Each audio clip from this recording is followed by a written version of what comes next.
Again, I don't think Christians should get captured into either modernity or postmodernity, because both force us to diminish the breadth and scope and depth of the beauty of who God is, you know.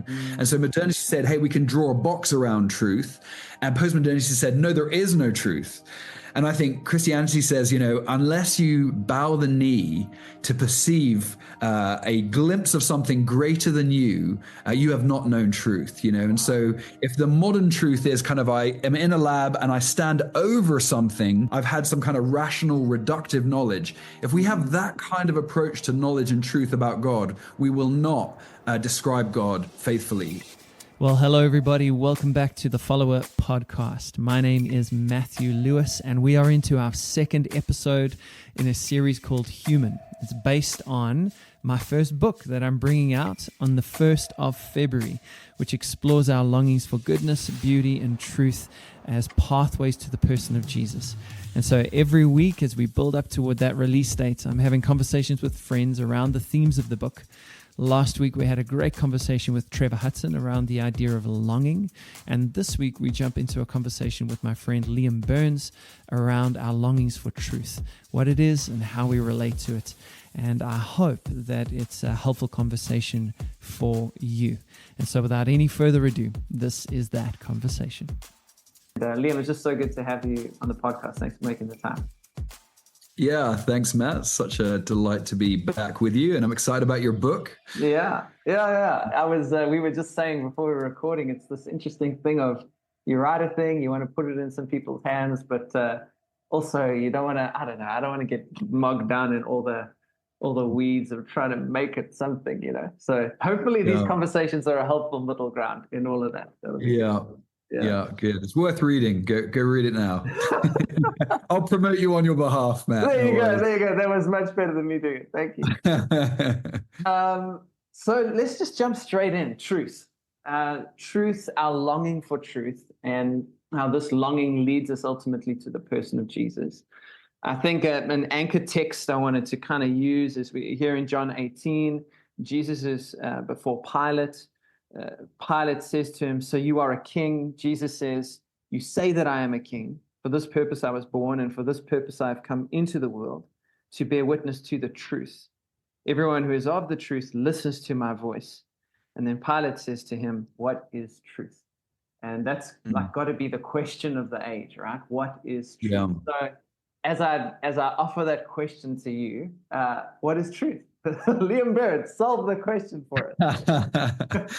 Yeah, well, you know, I guess probably, as you'd said, you know, most of us empathize a little bit with Pilate in the situation, because I think, you know, what he reveals is a person who, you know, compared to Jesus, is probably better educated in one sense and more traveled, and that probably represents most of us who have, you know, with our globalized age, we're able to kind of peer in on other lives, other cultures, other contexts, and the easiest explanation for what we see, I think, is just to be relativists, because that's kind of in our drinking water, is just to go, well, that's your truth, this is my truth, and you know, we're well aware maybe of the pain that comes from getting into arguments about truth with people we love or want to love us.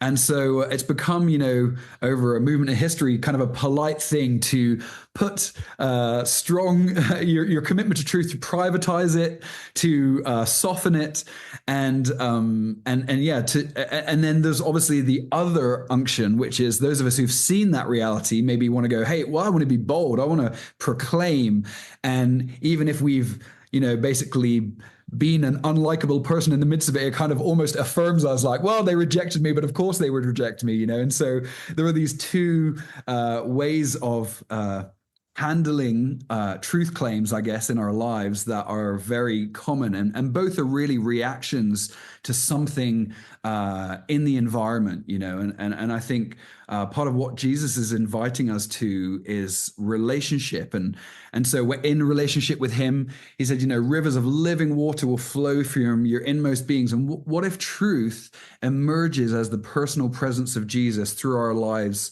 in a winsome, beautiful, good way that makes people wish it were true, even if they're feeling contested about the kind of world and life they're in, that they can't quite get hold of it, but they see lives that, sing with the other transcendentals that you've mentioned, beauty and goodness.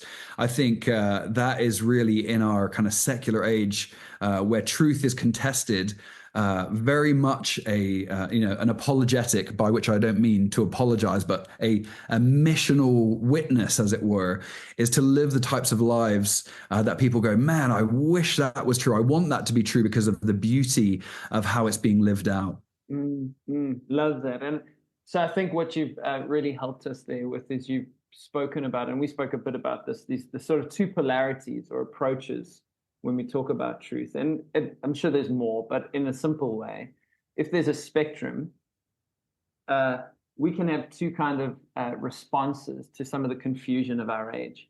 And I think that's kind of, when I talk about my longing for truth, at least for me, I go through my Instagram feed, I turn on my TV, I'm having conversations with friends, and it feels like we're like drowning in like this soup of confusion. And people are being pulled in every direction, and people are living into stories and lives and perspectives that are not doing them any good. And what I long for, like something I think very like divine in me, something that feels like God, almost cries out from within me and says, Lord, is there not a plumb line? Is there not something like an anchor in the storm to which I can tie my life so that I'm not like tossed all over by the waves, right? And so the temptation, one of the temptations which you've described, is that I can then double down and I can build a box called truth. And then I can try and force myself and everyone else into that box. And I go, this is truth. This is how it is. It's these 5 things. And anything outside of that box is not. And that would be like a very absolutist perspective on what truth is. And I label that box Jesus.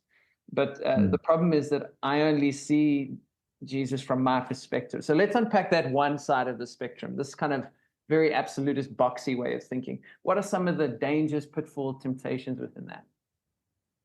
Yeah, so there's a whole lot of history connected to what we think about when we hear the word truth. And so I want to be recorded on record that I believe Jesus is, as he says in John 14, the way, the truth, and the life. And so I believe in truth. I believe Jesus is the truth. I believe the scriptures are true. And yet, when we come to use that word, I think we are very much more, this is almost the Reformation motivation within us as Protestants that I think is good, that we always want to be using words and operating in a reality that is defined predominantly by the scriptures. And yet we can't help but, take in certain, I would say, kind of insular perspectives or, kind of almost anemic understandings of certain words. And so sometimes you can see this, say, for example, in an apologetics debate, so an atheist will pose a question. And what they've essentially done is kind of created a boundary line of play, and so I think we had talked about this before, but I was surprised in the recent Olympics to watch basketball being played on a half court. I'd never seen that before. And I thought, where's the rest of the court, And I think very often when Christians get into conversations about truth in society, they have accepted a diminished court to play the game on. And actually, there's a far greater space that Christian history and the scriptures invite us to have when we're talking about what is true. There's the scriptures are just this incredible tapestry of personal stories of a nation, of a people, of broken people, of people who try to be good and then end up kind of falling down. There's this amazing nuance in the midst of that. And we have this massive playing field, as it were, to describe truth. But very often when we get stuck into culture wars or truth wars, these kind of defensive, almost militaristic postures, we end up thinking that's the whole court of play, when actually that's not the native land of faith and belief and beauty and goodness where truth is meant to really exist, And so there's this isolating nature when we become defensive about what truth is. And just to say briefly, the way that the word truth has moved through human history, especially for those of us who have been influenced by or educated in a Western environment, which is really, increasingly even what we've thought of as the non-West have been impacted by an educational framework that comes from there. This word truth has moved through history, and it's almost like, I don't know if you've ever gone to, we both wear glasses, but when you go to get your prescription checked, they put a few lenses down, and then they go, okay, that one's good. Okay, let's do some more lenses a bit further on. And we have to realize we're encountering the word truth through a series of historical lenses that did not exist in the New Testament. And we can't rewind the clock back. We can't be, second century people or first century people. But we have to realize these are the lenses through which the language we're using has moved through. And so the first one of those, there's many, but the ones that really impact us are kind of rationalism. So the Enlightenment really led us to what I would call propositional truth. So truth as a principle. And the scientific revolution really kind of colonized all areas of knowledge and say, unless you can verify this thing in a lab, it's not true. And so a whole host of things that historically people knew to be true or experienced and lived out truth suddenly got set to the sidelines and gone, that's a second tier of knowledge. You can have it in your homes, but it won't be considered true for everybody. And because that by its nature really diminished our ability to see a whole host of things that people knew were important but couldn't prove in a lab, there was suddenly this counter movement, which we've come to know as postmodernity, which is really a critique of modernity. And in one sense, I think, Christians can be really helped by postmodernity, but it's been in a kind of simplified way seen as the bad guy. It's been like the anti-truth movement, Right, yeah. but actually what it is the anti-modern truth movement. And so again, I don't think Christians should get captured into either modernity or postmodernity, because both force us to diminish the breadth and scope and depth of the beauty of who God is, And so modernity said, hey, we can draw a box around truth. And postmodernity said, no, there is no truth. And I think Christianity says, unless you bow the knee to perceive a glimpse of something greater than you, you have not known truth, And so if the modern truth is kind of, I am in a lab and I stand over something, I pin the frog by its legs and I cut it in half and the life has gone out of it, but I've understood something about it, then I've had some kind of rational, reductive knowledge. If we have that kind of approach to knowledge and truth about God, we will not describe God faithfully as the way the scriptures speaks of him. And so I think those are some of the things that are in the drinking water of our cultures that really make things like truth claims very, very challenging for us, because we would say, and actually, Augustine in an ancient sermon that he wrote said, if you can't understand, then believe, then you will understand. Wow. And so there's this dynamic where actually to fully perceive the beauty of who God is, the place that happens, the posture it happens is on our knees, which makes apologetics quite difficult, because then you end up in a whole realm where you're just trying to, in an objective, depersonalized way, on the terms of modernity, argue for the truth of God, when actually I think all of us would say, the time I knew that I knew that I knew the truth of who God was not when I kind of did something deductive in a philosophical argument or even, a bullet point list. It's when I really entered into the life of God by the Spirit of God on my knees with the people of God. And that's the native context where truth finds its feet. And so it's a very contested way to get into using the word truth, because we are influenced by so many other things that we feel defensive towards or feel, uncritical about. But actually truth takes place in personal encounter in the midst of the people of God. And in John 8, sorry, I'm going on a little long here, Matt, but it's so good. In John 8, and this really revolutionized me, because I grew up in, post-Christian Europe, really seeking to, for better or for worse, and often I think for worse, wanting to be relevant to the context I find myself in, which was, in non-Christian schools and universities. And so I really wanted to meet postmodern people where they were at, and I appreciated in some ways the humility that I didn't see in the church sometimes around our perspective on truth, that and the scriptures have this kind of humility baked into them. We see in part, we see through a glass dimly, those types of things, recognizing that any God we can fully describe is not a God at all, but something of our own construction. And in John 8, Jesus, says these amazing words, which just I think are both a challenge to modernity and postmodernity. He says, if you abide in my word, you are truly my disciples, and you will know the truth, and the truth will set you free. And there's something here about the nature of truth that I think, we've already talked about this idea that you have to abide in it. You have to participate in the reality of the universe, which that's at its root and core and source is the God who is Father, Son, and Spirit. And you will know the truth, this promise you can know, that's not something to be taken for granted. The fact that there is a unveiling, a revealing, a revelation aspect to truth that we don't reach up and take hold of it. The door gets opened from the inside, as it were, and we are welcomed in. And that truth will set us free. So it's not just a rational, something that I mentally assent to. It's something that permeates the wholeness of who I am and makes it more whole and gives us what I think is a deep human longing, which is freedom. And so, again, another word that needs biblical explanation, freedom, but I'll leave that there for a minute because there's lots of explanations of that word. But I hope in that, we can see that truth has to be defined and used in the way the Bible uses it, not in the way our surrounding culture uses it. And that's the only way that truth will be transformative and set people free, is if we refuse the terms set by our surrounding culture when we come to proclaim the truth.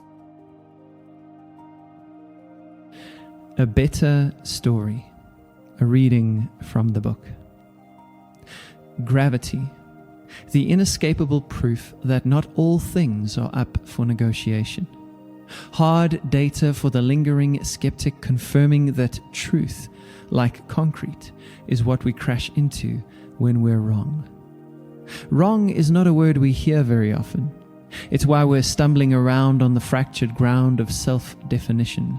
We've written feeble stories for ourselves that simply aren't working in any way that matters. From our hearts that are aching to the world that we're breaking, all of it is shaking us awake, asking us to pay attention. We are wrong in so many ways. We're plummeting in free fall as concrete rushes toward us. We desperately need and ache and long for a better story. Not just one that soothes the senses, stuffing down sedatives to fight the harsh light of what's real. No, we need a story that's true. Love that. So good. Okay, so I'm going to summarize this.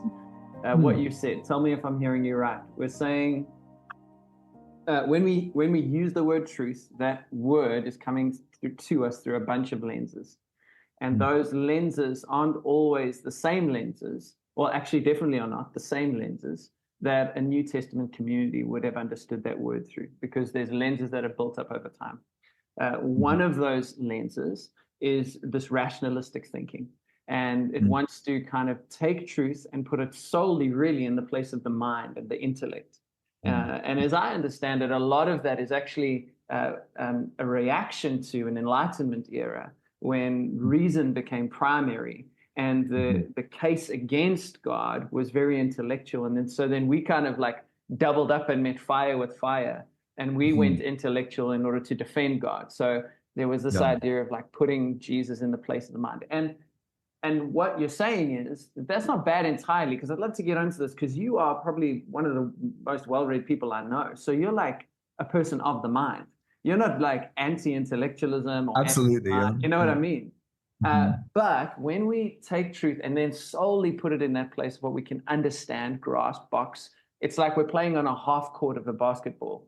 court, right? We are minimizing the mystery of God into our own intellectual capacity. And so then we're robbing ourselves of God and not really entering into the fullness of truth. And so then the invitation is to not crucify the mind, but to move deeper into something experiential, a knowing of truth. Am I getting at that? Is that right? Yeah, I mean, of course, I think what you're highlighting really well is when we talk about truth, we're actually talking about reality. What is reality? So in philosophy, this is called ontology. What is the reality behind the words? And so for Christians, that is the Trinity, Father, Son, and Holy Spirit, right? That is the personal reality that is the source of everything we know and see and experience, and even the things we can't see. And so that is the truth, the ground of being of the universe. It's upholding everything that's currently alive, material. So that is truth. That is the reality that grounds us. What gets difficult, and this is where again I think postmodernity in some ways helps us with this, is we're talking about communication of truth. Okay. Wow. And so in certain cultural contexts, there could be, and there is, from my opinion, a really worthwhile endeavor to create a propositional communication about the truths that underpin Christianity. What gets mixed up, I think, for Christians is when we mistake our task of communicating who God is in a kind of missional way, or even in a catechesis, in a training kind of way for our people, is that when we think the communication is the reality rather than a signpost to the reality. So good. Yeah. So it will be the type of thing of me saying, what's a good example here? So the classic one, my wife, who know, Rachel, so I can give you a whole bunch of facts about her, and you know something of her, but you don't know all that I know. There's a relational reality, and even I know things I can't communicate. Yes. The sum of a person is greater than their parts. Like, even if I wrote a 1,000-page book on who Rachel is, I wouldn't capture who she is. So how much more the God in whose image Rachel is made, right? Yeah. And so that's where I think, when we come to truth, there is this, these kind of two realities that are not at war with each other, which is both a humility, a worshiping humility that we see in part, and yet a deep confidence that comes from relationship, not from a sense that I could, like my confidence comes from my love for Rachel, that I know her, right? But I'm not confident just about the facts. I mean, sometimes we joke about this, like I get her birthday wrong, or like, just by a couple of days, it never quite stuck. I don't know why. It's like between these two dates, and somehow the synapses can't quite land there, But does that mean I don't know her? No, I struggle to retain a fact about her, quite an important one, I think she would argue, and so many other people. But to mistake the communication of truth and the knowledge of facts with the loving reality of the person I'm actually encountering is to mix up two different kind of natures of things. And so, so theology talks about this in a way where to know God, we know what God has disclosed of himself, which is to say, theology calls this the economic Trinity or something. The Trinity, the way of God disclosed to us, the persons of God disclosed to us. But there is necessarily an immanent Trinity, which is a Trinity that is not different from what is disclosed to us in the revelation of Christian history, but is greater than we can comprehend. And to keep that distinction is very significant. Like, we have seen in the face of Jesus the face of God. There's nothing hiding behind Jesus about the nature of God. And yet the magnitude of who God is inconceivable to us in its grandeur and in its breadth. And that's why we worship. We don't try and mentally ascend to that, Yeah. Brilliant. Okay, so let's land this with a little bit of practicalness. And I think you're actually the perfect person to help guide us through this, because you're not only an intellectual, but you're also a contemplative. And so my friendship with you so far, there's like a deep sense of abiding that you have with the Lord. There's a knowing of Him, and yet Mm. you are an intellectual person. So for people on both sides of the spectrum, the one kind of person just drowning in the crazy tide of relativism, and the other Mm. person maybe suffocating in the half court of an absolutist posture. What does it Mhm. look like for you to open yourself up to more than just the truth that you can fit into your mind, but to the truth of actually knowing God? What does that look like for you?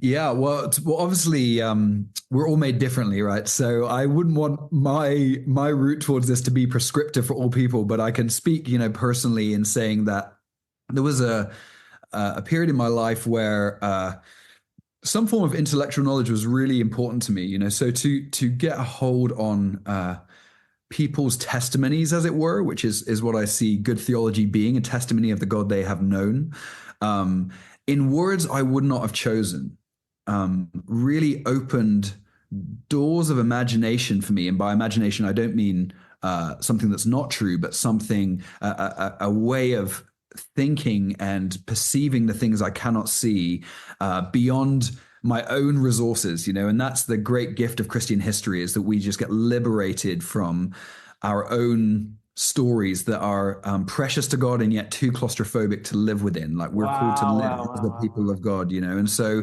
Yep. reading people from different cultures. So although I am not Eastern Orthodox, for example, hearing a very different cultural expression of Christianity was helpful to me. Reading Reformed authors who are very committed to certain aspects of who God is helped me see some things I didn't see before. Reading charismatic authors, so reading broadly helped me hear people's languaging of God that actually offered me doorways of prayer into encountering a God that that it's an inheritance. The Christian tradition is an inheritance that we are to take hold of, and so we far too often, especially I would say maybe those of us with any contemplative impulse, far too much individualize our pursuit of God, and it has to be grounded in my personal life. And yet, we are in a family. We are Mm, in we have a generation, an ancestry that is rich that mm, we receive from. And so the other thing that is maybe helpful to me is thinking about. I was just listening again to Pascal, who was, I think, I'm not going to try and date him now, but he was a few centuries ago. He was a mathematician, and he had this famous experience called the Night of Fire. And he said, the God of Abraham, Isaac, and Jacob, which I take to be the God of the Christian story, and then he said, not the God of the philosophers. And I think he's making a distinction there about personal encounter and the significance of knowing God in the story of the Scriptures. mm. And this is where I think, systematic theology, which is what my qualification is in, can sometimes get lost in this. Is trying to articulate God with too much distance from the story that recruits our hearts and lives, Wow. simply recruits our minds. And so, if knowing truth is about knowing the person of Jesus more than propositions, it means learning a certain number of things, but it also means unlearning a certain number of things. So to connect the dots to what you had asked about contemplative prayer, there's two approaches to prayer that are not at war with each other, but they're almost like refining fire for each other. And so the words for these are cataphatic and apophatic prayer. Okay, so cataphatic is to pray something which is an affirmation, like, God, you are the God of love. Reveal to me now your love for me, your love for my neighbor, your love for the world. Mhm. That's I'm seeking to know something of God. Now, apophatic prayer is something that most of us in the Western tradition don't have a lot of experience with, and it almost sounds heretical to us. And I have to admit, this is not the type of prayer I pray in a very consistent way, but it's actually a type of prayer that is seeking to purge the inner life from idols that are very close to God, but not God Himself. Okay, so an apophatic prayer would be something like this. Uh, God, I pray to you as Father. you are the father of all things. And yet you are not a father because you are greater than what it means to me to be father, right? And so Wow. there's a purging of that, right? Because every time we use language, like it's impossible for any of us to use the word father and not have our human fathers somewhere in our consciousness, you know? Yeah, yeah, So what we need to do is go, God is a father, but he is greater than a father. He's greater than, and this is where sometimes, we get our kind of pet descriptors of God that mean the most to us, but actually if we land just on a descriptor, we kind of lose the whole thing. And so for me, it's been helpful to continue to engage in a discipline of using a variety of language about God so that I don't get stuck into my pet understandings of who he is. And somehow by taking a partial truth, we can obscure the greater truth, you know? So that becomes very difficult in Christian life because, of course, we want to affirm everything the Bible says about who God is. And yet there's a strange, if we just, for example, stuck with God as a consuming fire as our primary metaphor for who God is and forget that it's a metaphor, the metaphor starts using us and constricting and constraining and bending the reality of who God is because we fixated on one aspect of the metaphorical description that the scriptures offer us. So having a breadth of descriptors and disciplining our prayer language, honestly, because we often think the truest thing we can say is the thing that kind of comes spontaneously from our own hearts. Wow. And that's a historical move that is very novel, this idea of expressive individualism. The most true thing is a thing that feels authentic and true to me. There has to be authenticity there, right? There has to be a personal knowing. And yet the most true things we say are the things that we don't spontaneously come up with, right? So when I got married to Rachel, I repeated marriage vows that come from a common book of prayer that my parents maybe and my grandparents maybe that was spoken at their wedding ceremony, right? And truest thing I could say because it didn't come from me. It was a truth that I committed covenantally to expand my life, like a thing that a trellis that supports something that I'm going to commit to live out, And so I think that's also something that's really helped me.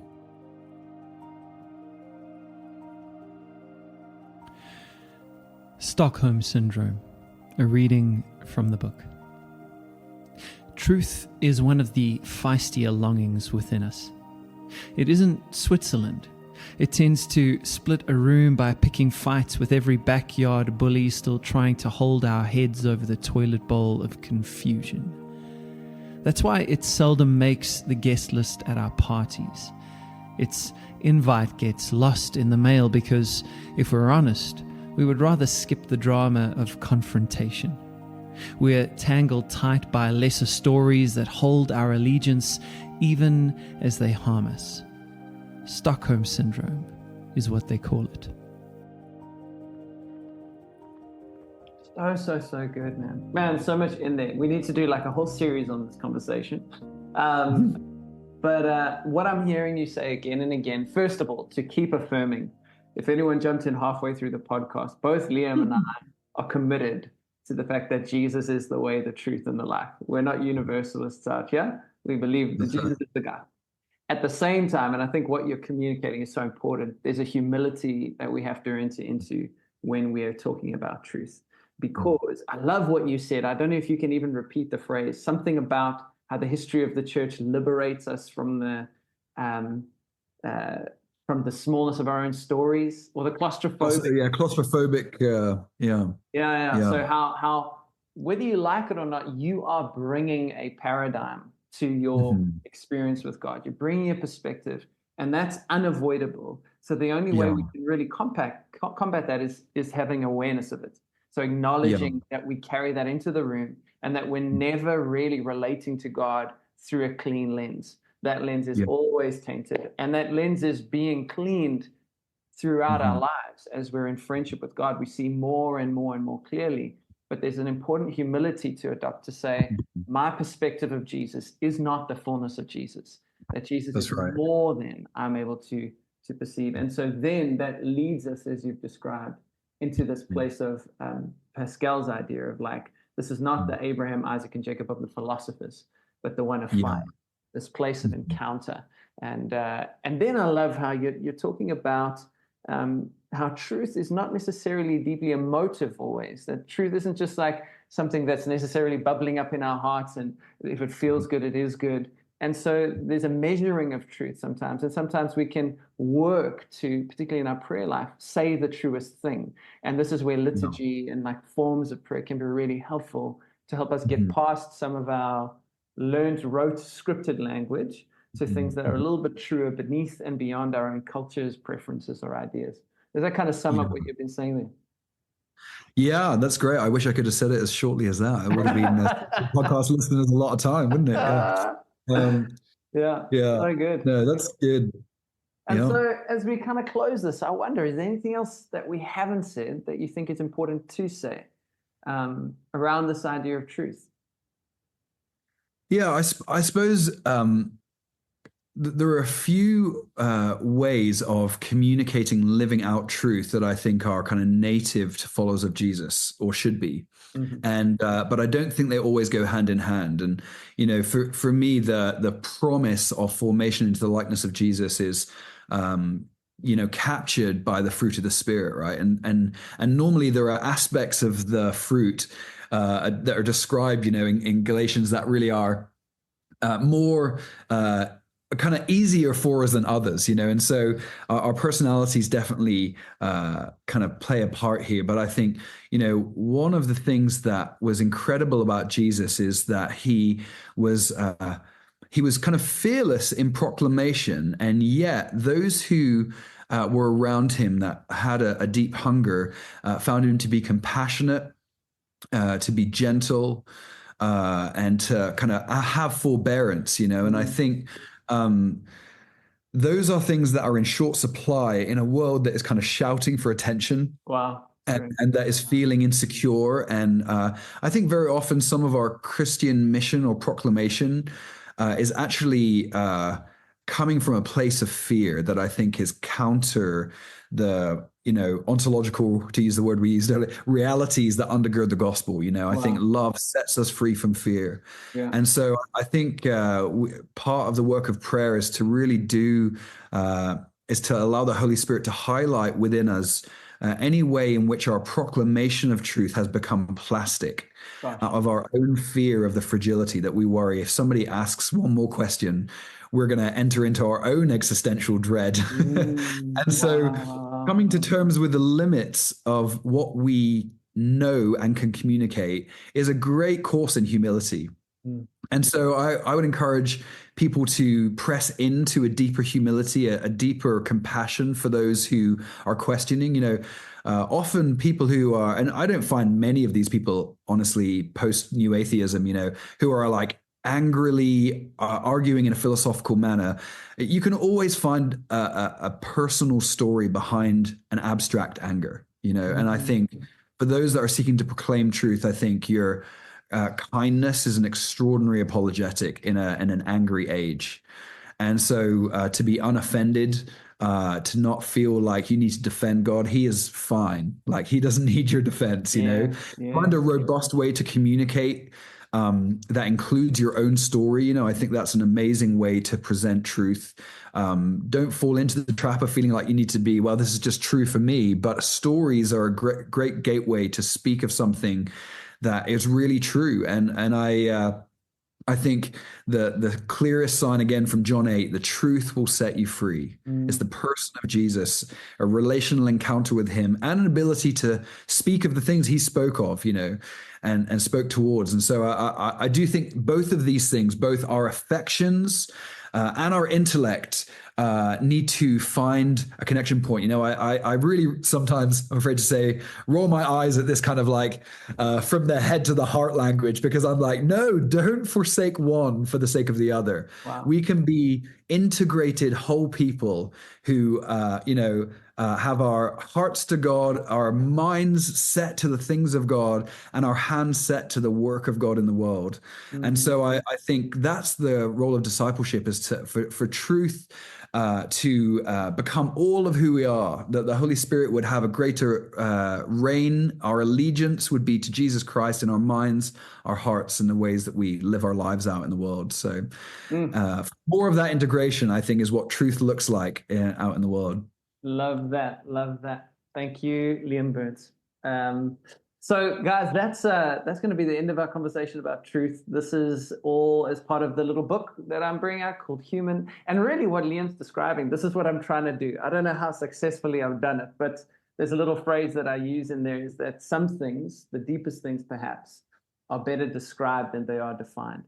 And that's what Human is trying to do. It's trying to not squash Jesus into the half court, but to open up this Jesus and then allow you to encounter him. So if this conversation has been helpful to you, you can go to mattlewis.co.za and check out the book.